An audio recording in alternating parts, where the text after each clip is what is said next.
நாம் சொல்லி இருக்கிறோமாம் சஹரான்கள் பயங்கரவாதிகள் உருவாவது முஸ்லிம் தாய்மார்களின் கற்பத்தில் இருந்தென்று. சரியா? இப்போ வாட்ஸ்அப்பில் அந்த செய்தி பரவுது. ஹக்கீமும் அங்கெங்க சொல்லி இருக்காரு. நான் பாராளுமன்றத்தில் ஆற்றிய உரைதான் அது. அந்த உரையை நீங்கள் கேளுங்கள். அந்த சஹரானின் சம்பவம் நிகழ்ந்து அது தொடர்பான விவாதத்தில் பேசியது. அந்த விவாதத்தில் நான் சொன்னேன், இந்த வன்முறை செயற்பாடு அது முஸ்லிம் சம்பந்தப்பட்ட வன்முறை செயற்பாடாக இருக்கலாம், சிங்களவர்கள் தொடர்பான வன்முறை செயற்பாடாக இருக்க முடியும், தமிழ் மக்கள் தொடர்பான வன்முறை செயற்பாடாக இருக்கலாம்.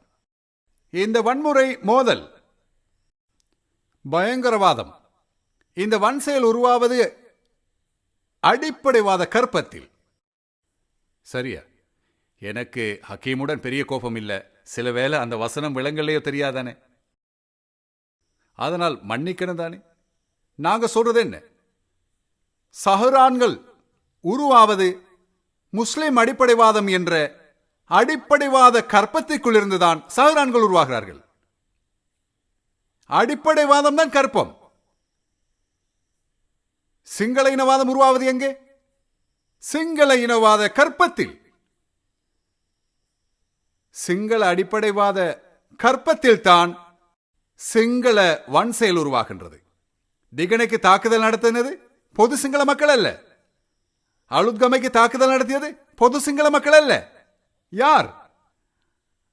அடிப்படைவாத சிங்கள இனவாத அந்த கற்பத்தில் உருவான வன்முறைதான். அதுதான் அரசியல். பிரபாகரன் உருவானது எங்க? தமிழ் இனவாத கற்பத்தில்.